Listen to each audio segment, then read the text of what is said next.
Hey everyone. So my name's Mike. I run Maiden Academy in Bath, and I'm here to talk about progressive web apps and offline development.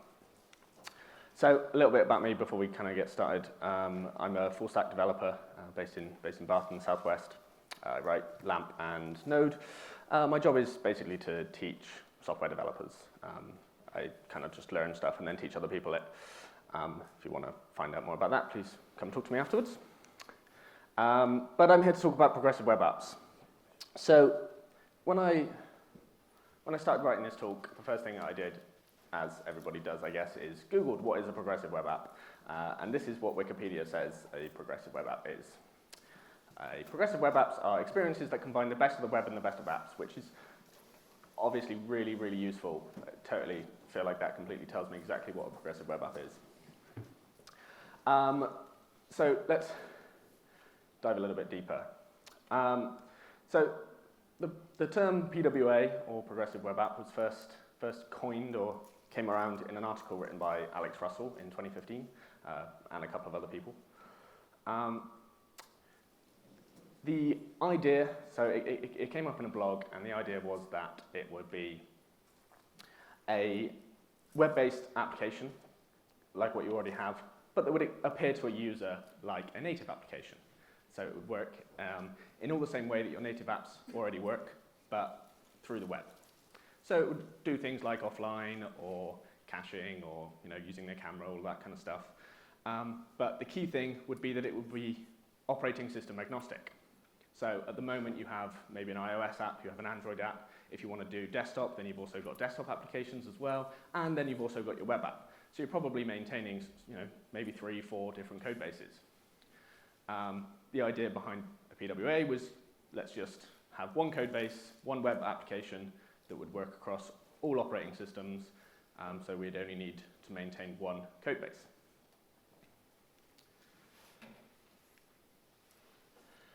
So really, all a PWA is your existing web application as it is now, but with a little bit of added JavaScript to it to make it do some of the things that native applications can do.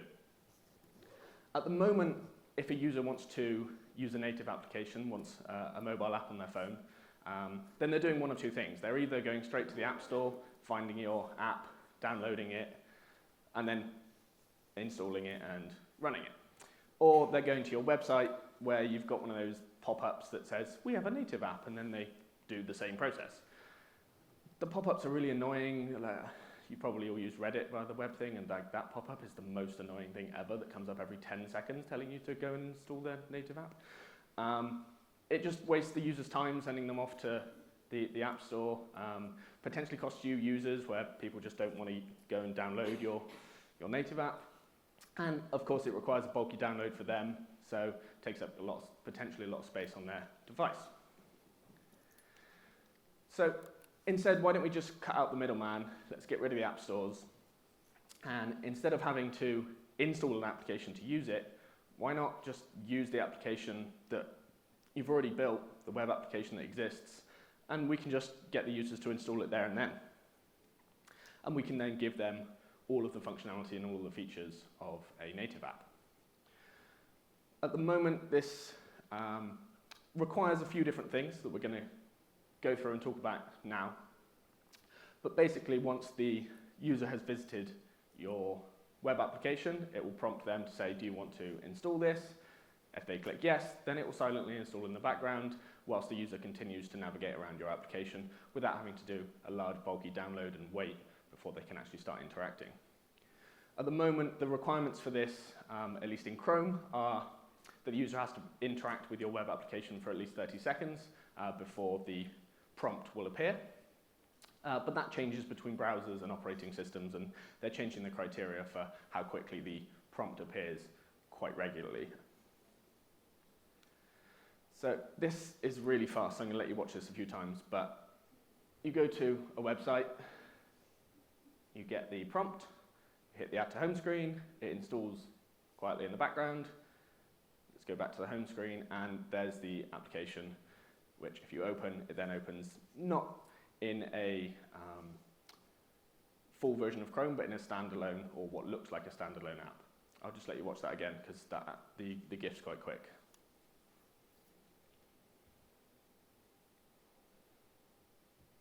Yeah, so you can see there it's a standalone application rather than actually running in the Chrome browser. So that's the idea. So let's talk about why we would want to do this, what the benefits are. So Tinder were one of the first companies to do this, and they found that it is quicker. Ultimately, that's the primary reason. It's really, really fast. There's a lot of different things that you can do, and we're going to talk about them throughout this talk. But the primary reason for the speed increases that Tinder found were from the ability to control the cache manually through the browser rather than allowing the browser to control its caching.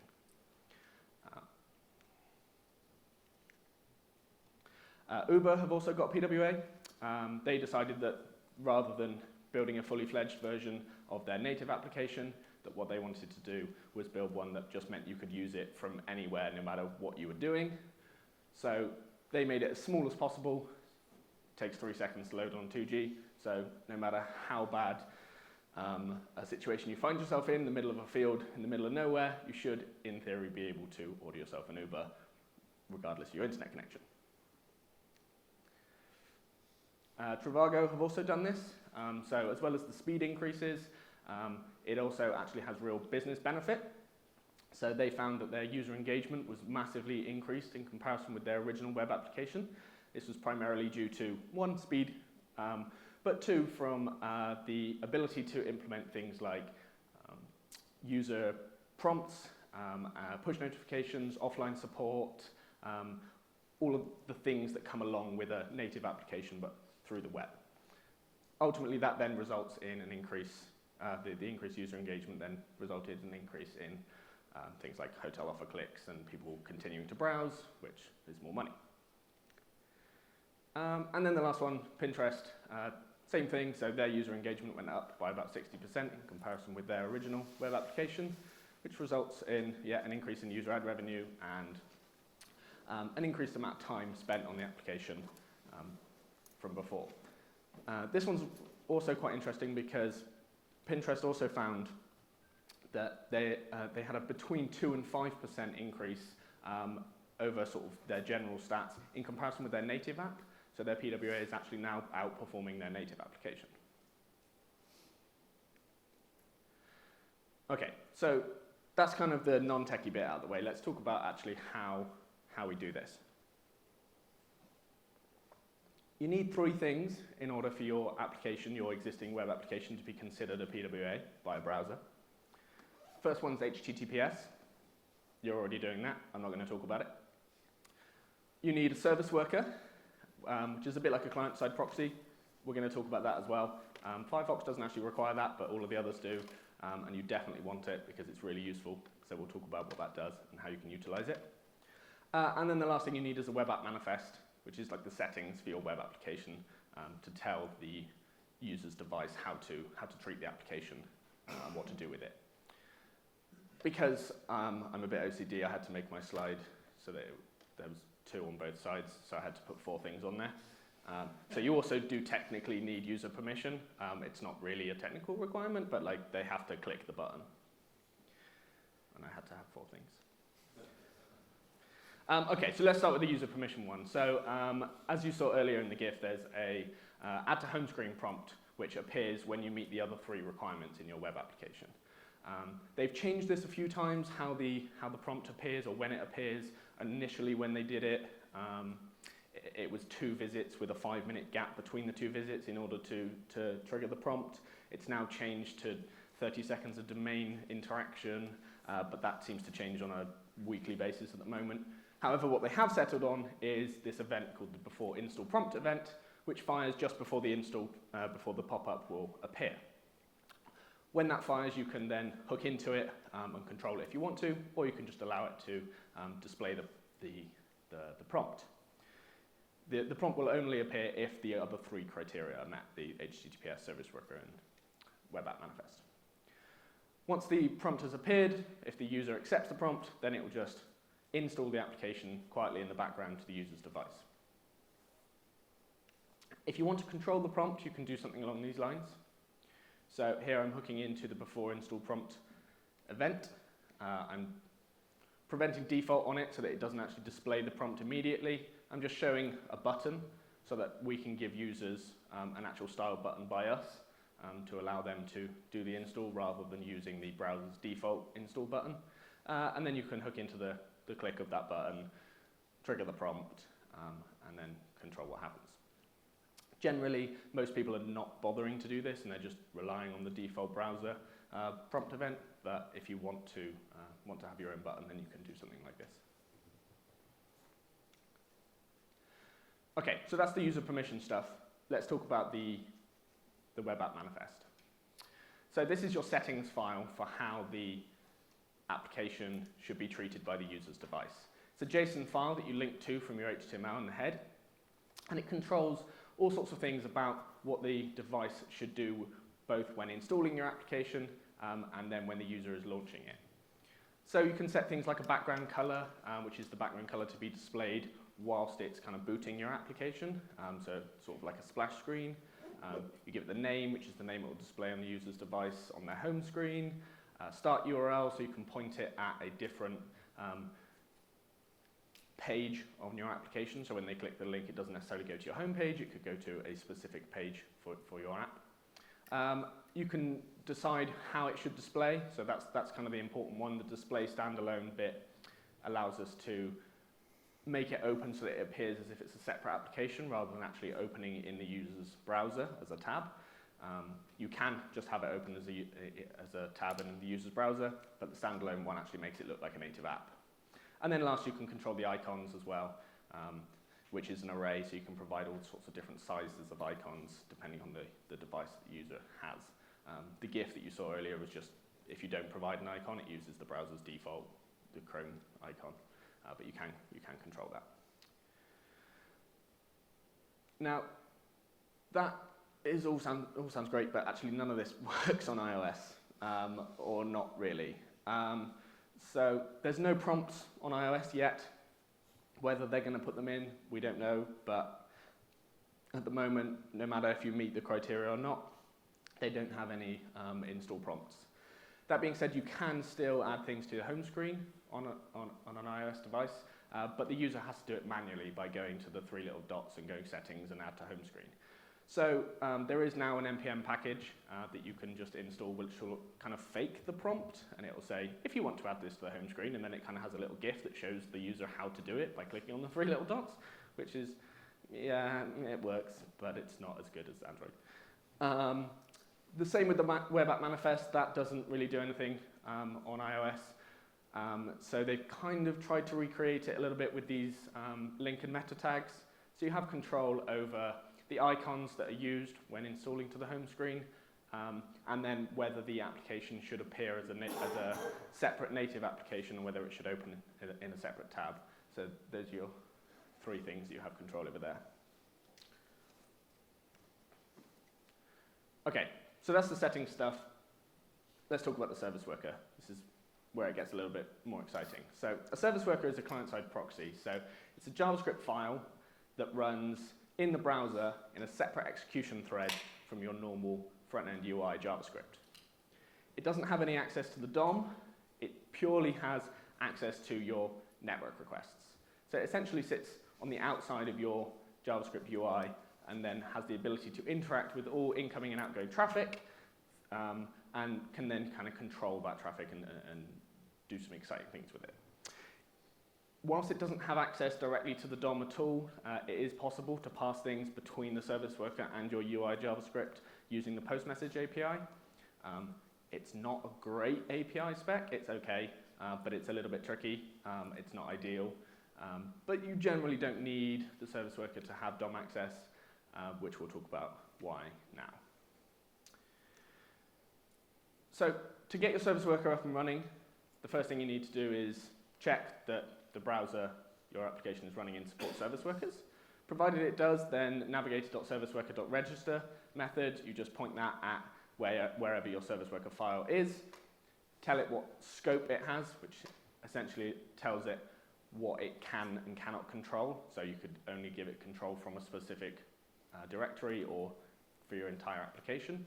And that will then install that service worker file, that JavaScript file, quietly in the background to the user's device. Generally, it's considered best practice at the moment to do this just directly in a script tag in the head rather than in an external file. The service worker has to be an external file, but the actual install of it you can just put straight into the head of your document. And actually that's it. Once you've done that, the HTTPS, the web app manifest, and installed a service worker, you've now got a running PWA as far as Chrome and Firefox are concerned. Your service worker actually doesn't have to do anything at all, and the browser will still consider it a working PWA, and you will get the install prompt. But you probably want to make your service worker do something. There's not really much point otherwise. So let's talk about what we can do with the service worker. Generally, the most popular thing, the most common thing that you'll do with the service worker is to control your cache. So at the moment, generally caches are controlled by the browser, and it's not necessarily very reliable.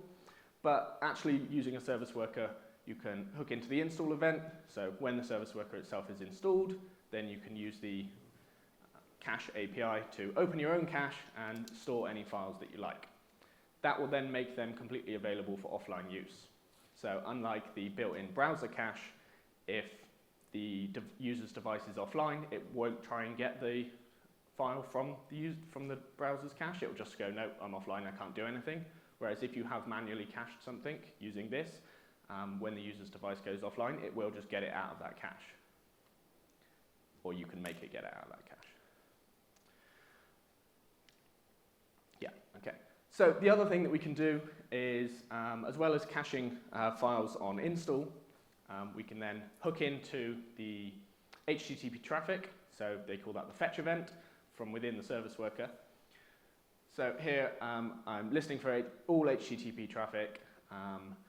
Once it detects a request, it looks inside the cache to see if the file that is being requested exists inside my cache. If it does, then it will just respond with it from the cache. Otherwise, it will actually go to the network and go and get the file. So once you've put the previous bit and this bit into your service worker, when you're caching all of your static assets, so all your CSS, any front-end JavaScript images, your HTML, things like that, then your application will now, other than the dynamic parts, will be able to load offline without any without network connection, provided you've loaded it the first time. So generally, the service worker's job is to control HTTP requests. We've just seen how you can do that with caching, which is great, and it doesn't take very long. Literally, you can just copy and paste that code from my slides, put it into your application, and it will just work. You will have to do some tweaks to give it the particular files that you need to cache, but it's exactly the same code over and over again. But what we want to be able to do is maybe something a little bit more exciting, because we've got the control over all HTTP requests. Rather than just caching static stuff, we could do stuff with dynamic data as well. So what if we've got an API where we know that our data definitely doesn't update any more than once every 5 minutes? There's no point in going back to the API every 30 seconds to go and get the data just because the user's refreshing the page if we know that the data hasn't changed. So we could do something like this where we store the date of the first request. We go and get the data. If the request was less than was done over the previous request was done over 5 minutes ago, and then once we've got the data, we can store that somewhere in a cache, so that next time they make a request, if it's less than 5 minutes, we can just go and get it out of the cache. So we save the amount of HTTP requests that are being made to the network.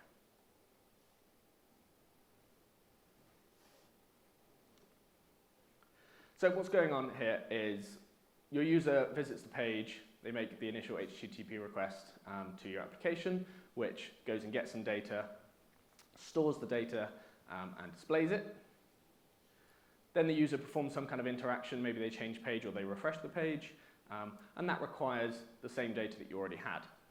The service worker will pick up that HTTP request and then decide what to do with it. So whether it's going to get the data out of the cache or whether it's going to go to the network to get some new data. The service worker will then respond with the data from wherever it's got it. Your front-end JavaScript won't know the difference, whether it's come from the service worker's cache or whether it's come from the actual network. And then your front-end JavaScript can update the DOM, and your users don't know any different. So the bit that we need to talk about is the storing data. How, once we've made that initial request and we've got some dynamic data back, how are we going to store that data so that the next time we can get it? There are 3 ways of storing data client-side at the moment. There's the service worker cache, the one we've been talking about with caching files. This is generally designed just for caching static files. You can cache JSON files in there, but it just stores it as a string. It's not indexable or searchable, or you can't kind of grab different bits of it. You just work with the JSON as a whole. Local storage is persistent client-side storage. It's just an object that you can put stuff in and it will persist between page requests. However, it's a synchronous storage, so it doesn't work from inside the service worker because the service worker can only interact with things which are asynchronous and promise-based. So the third one is the one that we want, which is IndexDB. IndexDB is an asynchronous front-end database. It's basically like a mini version of MongoDB that's running inside your browser. It's specifically designed for storing things like JSON, but in a manageable way. So it's indexable, searchable, and it's actually pretty quick. So it can store things that aren't JSON, but it is generally designed for storing JSON. It is designed for high-performance searching. Say high performance, and everyone's like, well, what does that really mean? It's high performance as far as front-end databases are concerned. So it can do about 1,000, about 1K reads per second, which is not bad. The write speed depends on how much data you're writing, but it's not too bad for the amount of data you're likely to want to store on the front end. Generally, it's a lot faster than going to the network, provided you're working with small to medium sizes of data, sort of anything up to about 1,000, about a kilobyte of data. Anything over that, and it's generally, depending on your network connection, the network might be a bit faster.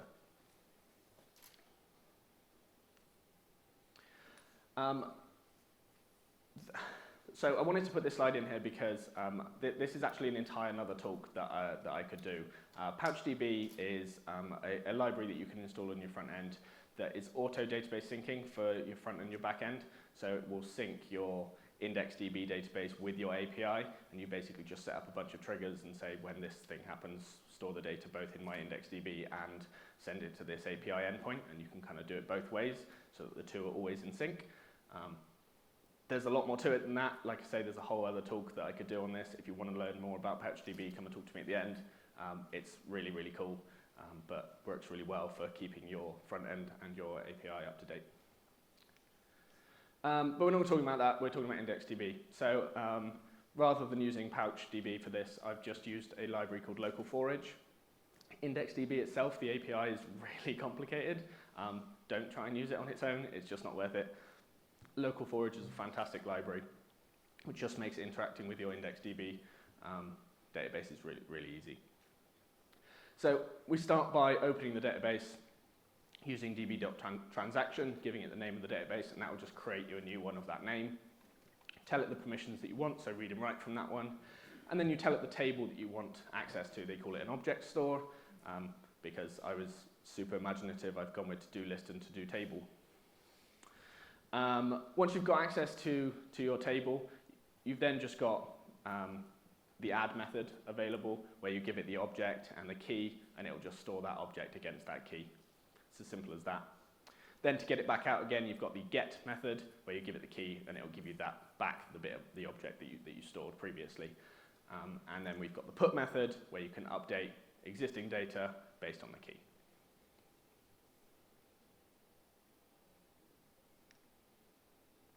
So if we go back to the example we had earlier, this time we're making the request if it's been more than 5 minutes, or if it's the first request.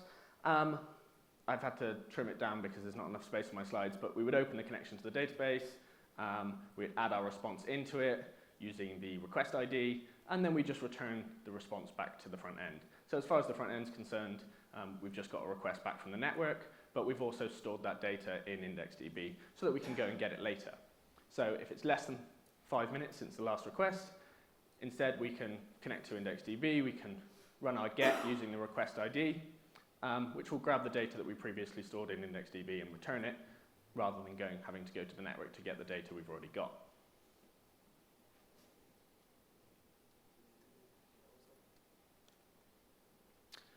Okay, so if you do all of this, then you're starting to move towards offline development, which is kind of the point of this talk.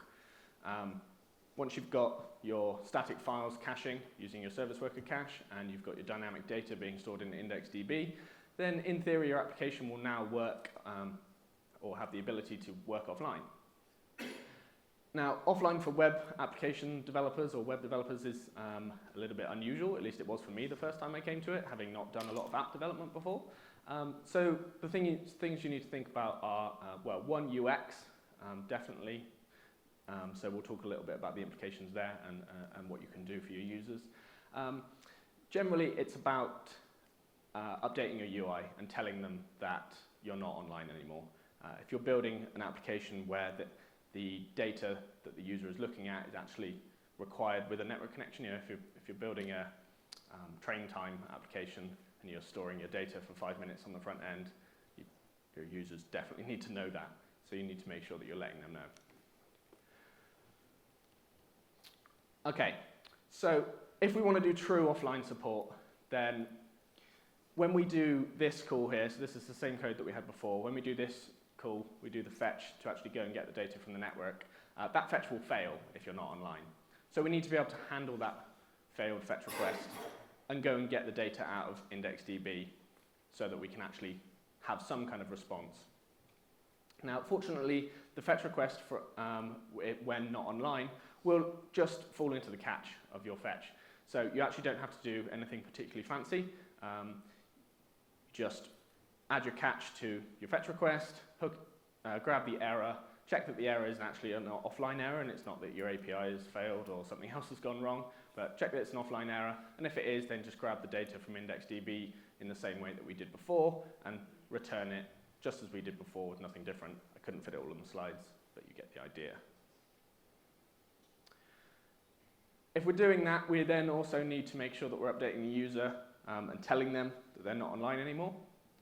So if we go over to the front-end code outside of the service worker, there are two new events, the online and the offline event, which fire when the user's device changes between online and offline mode. There is also a Boolean flag stored inside the navigator object, so navigator.online, and for anyone looking, online does have a capital L. I don't know why. Obviously, online is 2 words. But yeah, so that will contain a Boolean flag as to whether the user's device is at that moment in time currently connected or currently online. So we can hook into the events, run a function that just displays your offline message or hides your offline message. Okay, so let's go back to kind of what's going on. So your user visits your page, which makes the initial request to your API. The API responds, and your service worker picks that up and stores the data in IndexDB, and then responds that data back to your front end. Your user then performs a page interaction, which requires the same data. Maybe they refresh the page or whatever. The service worker will pick that request up and either go and get it from the network, or it will fall back to IndexDB if the network's not available, and respond with the data anyway. Then the front end code, not knowing where the data's come from, doesn't need to. It will just grab that request, that response, sorry, and update the UI. There is also, from service workers, but this is kind of a whole other talk that I didn't have time to talk about, but there is also a feature called background syncing, which gives us the ability to, when your front-end application fires off a network request, the service worker can hook into that request and just hold on to the request, rather than specifically making the request or responding with data from IndexDB or somewhere else. It can just hold on to that request until the user's device reconnects and then make the request at a later time. So that means that if what you're doing is updating maybe you're updating a user's profile or doing something which doesn't require the user or the application to immediately send the information, you can just hold on to that request, tell the user, yeah, it's done, or it will be done in a minute. They can continue to use the application, and your service worker will just fire off that request as soon as your network connection comes back. There is more to it than that, because there's all sorts of problems with what if the request fails after and all sorts of things. Again, if you want to learn more about background syncing, come and talk to me at the end about it. But yeah, it's really good for just syncing data when the user's doing other stuff. Okay, so we talked all about like the cool things that that PWAs can do. Let's talk about some of the limitations and the downsides. So the big one is limited storage in comparison with native applications. At the moment, Android gives you up to 2 gigs, provided that that's available, which is pretty good. Chrome will limit that to 6% of the available free space, so you only get 2 gigs if that is at least 6% of the available free space, provided you're using Chrome on Android. Firefox is 10%. Safari limits you to 50 megs, so realistically that is actually your limit, because that's the smallest one. But that's still not bad. That's still a reasonable amount of space. IE10, yeah, all of this works in IE10. I was really surprised too. Yeah, it gives you 250 megs, which is pretty good. And Edge, Microsoft officially have not released how much storage capacity. People just keep trying, and at some point it fails, but it seems to be different depending on different devices, so we actually don't know what it is. But likelihood it's that you have to work up to a 50 meg limit. The other one is iOS, which has this really great AutoDelete feature, where if your iOS device detects that you haven't used the added to home screen application for a while, which is variable, like they'll just randomly decide that you haven't been using it for very long, then they just delete it off of the user's device. It doesn't actually remove the icon from their home screen, so it looks like it's still there. When they then click the icon, it will just take a bit longer to open because it'll have to re-download all the things that it had, provided that there are things that download in during the install phase of your service worker. But it does mean that if your application is the kind of thing that people are only using every couple of weeks, that the likelihood is it may actually not be much quicker because it's just got to do a reinstall every single time on iOS.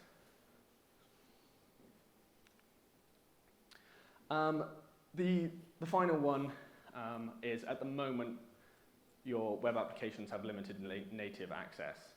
So whilst the idea of a PWA is that your web application would just appear and work like a native app, that requires all the browser APIs so that we can do all of the cool native stuff like using Bluetooth and the touch fingerprint stuff and Face ID and all of that kind of stuff. The web APIs are coming. Some of them are here, some of them are kind of under RFC, like the Bluetooth one. iOS is way behind Android on a lot of these. Like Android's got push notifications and allows you to use the Google Assistant, but iOS doesn't. But they're all slowly coming. So we're not quite there yet with complete native support or mirroring native support, but we'll get there. Okay, so what does this stuff mean for you? What's the impact? Well, primarily it just means less HTTP requests. If you can control the HTTP traffic from the front end and store both the static files and your dynamic data, then it just means that there's less load for your servers and hopefully less cost to AWS. Beyond that, hopefully it also means a faster application for your users. Okay, so a couple of resources for you. Servicework.rs is a Mozilla maintained website which contains basically anything that you might want to do with a service worker. It's got a list of them down the left-hand side, and you can like pick it. It's got like different caches and different push notification strategies and different things that you can do. And you just pick the one that you want, and it talks you through sort of what this what the service worker can do, and then it just gives you the code for it, or it gives you some sample code for it.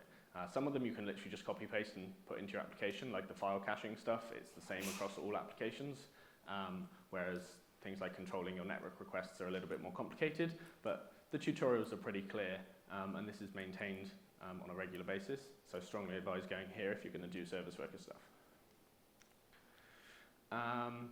PWA stats is another good one, so if you need to sell this to your managers about why you should be doing this, people are posting their testimonials or what they found that they got when they converted their web applications to PWAs.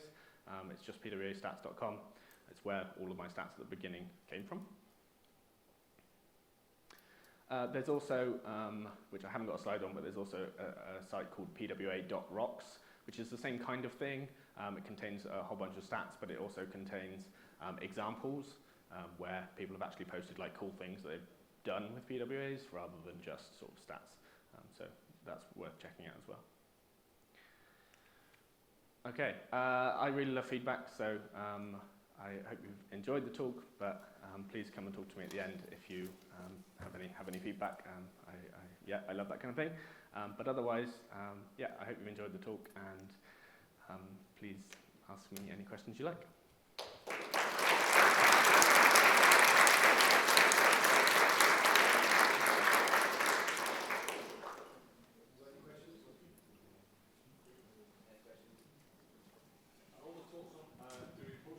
Yes. Yeah, so I tweet my slides out at the end anyway, so I'll post them in a minute and I'll tweet them out, and I'm sure that PHP Scotland will do the same.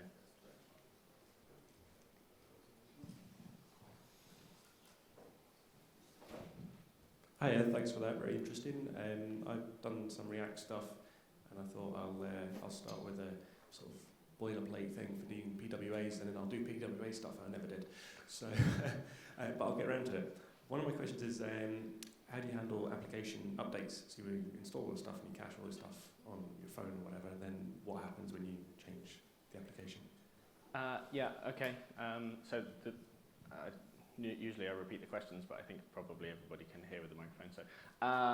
So how do you handle application updates? Well, so there's a few different things to take into consideration. So the front-end cache for your static files, you can version number it. There's not enough space on my slides to show that, but what you would do is just literally prepend a version number to the name of your cache, so that when you need to update it, you just update the version number, kind of in the same way that we do with version numbers on the end of the get parameter on a static file anyway, and that will just invalidate the previous cache and allow you to open a new one to store new static files, so that you can, when you're updating your CSS, you just increment your version number. The service worker will, which again I haven't got any slides on, but there's a way where you can, there's a function that you can tell it to run every X amount of however often you want, basically, to check if there's a new service worker. Essentially all you do is write a fetch request that just polls your own service worker and says, is it the same as the one I've already got? If so, invalidate the current one and download the new one.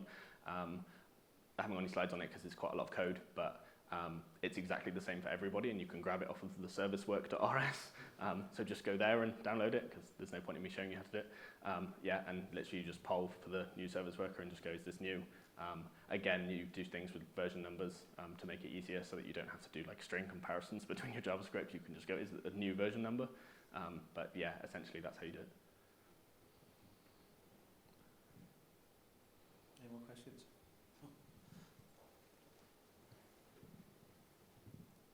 I wondered if you had any go-to strategies for applying all of this to legacy, kind of existing PHP kind of things. Yeah, so that's actually one of the great things about this is that because you can when you're caching stuff on the front end, you can cache files like CSS and images and JavaScript, but you can also just actually cache whatever's in an HTTP response. So you can actually cache your HTML. So if you've got a legacy PHP application that's not using JSON, that's not doing sort of API, that's actually doing server-side rendering, you can just cache your server-side rendered HTML file, so that then when the user visits that page, they just get the exact same page. And then again, as I showed before, just kind of invalidate that every however often you need to using a timer. Yeah, so you would just use the built-in service worker cache to just store the HTML response if you haven't got an API backend. Yeah. Any more questions? No? All right. Well, thanks again, Mike. Cool. Thank you very much. Round of applause.